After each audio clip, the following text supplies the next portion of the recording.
Students, organic reaction की series में आपका वेलकम। आज हम आपको अगली इम्पॉर्टेंट रिएक्शन जिसका नाम है कैनिजारो रिएक्शन उसको सिखाने जा रहा हूं। हाँ, अगर आप इस चैनल पर नए हैं तो इसे सब्सक्राइब कर लें और अगर आपको अच्छा लगे, आप कुछ सीखें तो लाइक ज़रूर कर लें।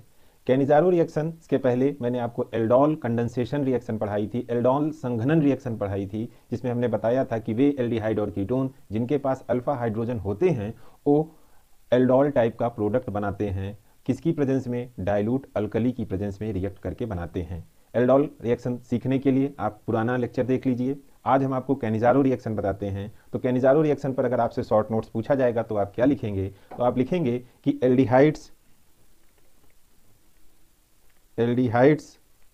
which do not contain any alpha hydrogen. Example, ऐसे एल्डिहाइड आपके कोर्स में कौन कौन से हैं? फॉर्मेल्डिहाइड, फॉर्मूला इसका है HCHO। बेंजेल्डिहाइड, फॉर्मूला है C6H5CHO। Undergo self oxidation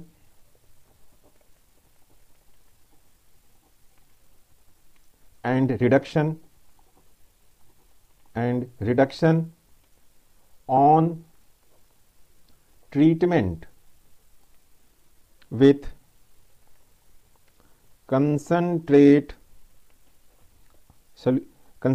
solution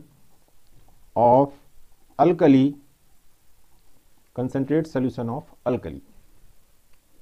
aldol में याद रखिएगा डाइल्यूट सोल्यूशन होता है अल्कली का, यहाँ कंसंट्रेट सोल्यूशन होता है। इस रिएक्शन में होता क्या है कि फॉर्मेल्डिहाइड के दो मॉलिक्यूल हों, अगर रिएक्ट करेंगे तो फॉर्मेल्डिहाइड का एक मॉलिक्यूल ऑक्सीडाइज हो जाएगा। ऑक्सीडाइज होगा तो फॉर्मेल्डिहाइड के आगे क्या बनता है? फॉर्मिक एसिड, आपका अगला फंक्शनल ग्रुप।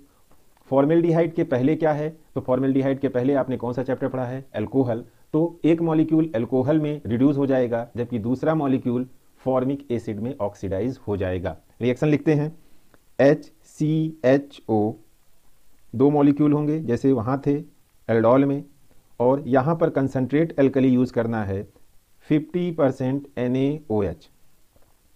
फॉर्मेल्डिहाइड का वन मॉलिक्यूल ऑक्सीडाइज हो जाएगा, ऑक्सीडाइज होकर के बनाएगा फॉर्मिक एसिड HCOOH। बिकॉज यहाँ पर NaOH मीडियम में प्रेजेंट है, फॉर्मिक एसिड NaOH से रिएक्ट करके साल्ट बना लेगा, तो यहाँ पर हमें फॉर्मिक एसिड न मिल करके उसका साल्ट मिलेगा जिसका नाम होगा सोडियम फॉर्मेट।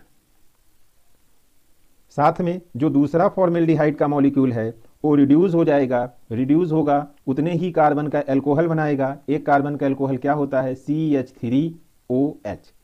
इसका क्या नाम होगा? Methyl alcohol. अब इसी रिएक्शन को हम बेंजल्डिहाइड में पढ़ें तो C6H5CHO, दूसरा मॉलिक्यूल भी लिख लिया C6H5CHO, 50% NaOH। बेंजल्डिहाइड ऑक्सीडाइज होकर बेंजोइक एसिड बनाएगा, NaOH की प्रेजेंस के कारण उसका साल्ट बनेगा सोडियम बेंजोएट। C6H5COOH की जगह पर Na लग जाएगा, क्या बोला जाएगा? Sodium benzoate. और साथ में दूसरा मॉलिक्यूल बेंजल्डिहाइड का रिड्यूस हो जाएगा, रिड्यूस होकर के उतने ही कार्बन का एल्कोहल बनाएगा C6H5CH2OH, क्या बोला जाएगा? Benzyl alcohol. एग्जाम में कैनिजारो रिएक्शन पे टिप्पणी लिखने को आएगी तो आप ये लिखेंगे कि एल्डिहाइड वे एल्डिहाइड जिनके पास अल्फा हाइड्रोजन नहीं होता है वो कंसंट्रेट सांद्र एल्कली की उपस्थिति में ऑक्सीकृत और अपचयित हो जाते हैं और यह अभिक्रिया कैनिजारो अभिक्रिया कहलाती है। कैनिजारो अभिक्रिया पे क्वेश्चन और भी तरीके से पूछे जा सकते हैं। जैसे बच्चों आपसे पूछा जा सकता है कन्वर्जन के सवाल में, अंतः परिवर्तन के सवाल में पूछा जा सकता है कि फॉर्मेल्डिहाइड HCHO, फॉर्मेल्डिहाइड से आप फॉर्मेल्डिहाइड से आप मेथिल अल्कोहल कैसे फॉर्म करेंगे? इसका भी जवाब आपकी कैनिजारो अभिक्रिया होगी। या पूछा जा सकता है कि बेंजेल्डिहाइड से बेंजिल अल्कोहल कैसे बनाएंगे? बेंजिल अल्कोहल कैसे बनाएंगे? तो इसका भी जवाब आपका कैनिजारो रिएक्शन होता है।